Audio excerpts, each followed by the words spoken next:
Welcome, everyone. The 2020s are proving to be a watershed moment for an endeavor previously confined to science fiction, mining the deep sea.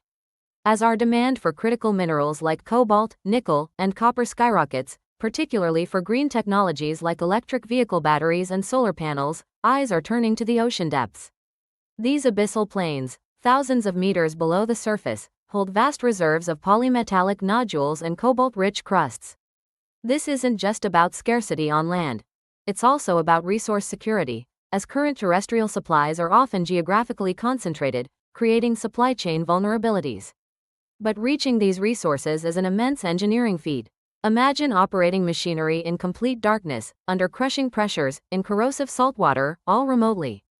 Companies and nations are pushing the boundaries, developing sophisticated remotely operated vehicles for seabed collection, innovating massive riser systems to bring ores to the surface, and designing floating factories to process these materials. Environmental monitoring technology is also crucial, as we try to understand and mitigate the impact on these largely unknown ecosystems. Prototypes have been tested, but a commercial scale is still some way off.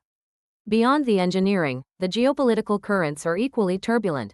The United Nations Convention on the Law of the Sea, or UNCLOS, deems resources in the area, the seabed beyond national jurisdiction, as the common heritage of mankind. The International Seabed Authority, the ISA, is tasked with regulating activities here. However, there's intense debate. In 2021, Nauru triggered a 2-year rule, pressuring the ISA to finalize exploitation regulations by mid-2023. That deadline passed without full agreement, highlighting deep divisions. Major powers like China, which holds the most exploration contracts, Russia, and the US are all heavily invested, viewing this as a new frontier for resource control. Smaller island nations often act as sponsoring states for mining companies, hoping for economic benefits but also shouldering significant responsibilities. Simultaneously, a chorus of scientists, environmental groups, and several countries are calling for a moratorium or a precautionary pause. They warn of potentially irreversible damage to fragile deep-sea ecosystems. This has created a strong counter-narrative. Then there's the challenge of equitable benefit sharing. How do we ensure that the financial gains from this common heritage genuinely benefit all of humankind, especially developing nations?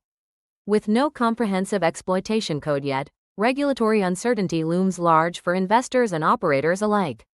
The remainder of this decade is critical.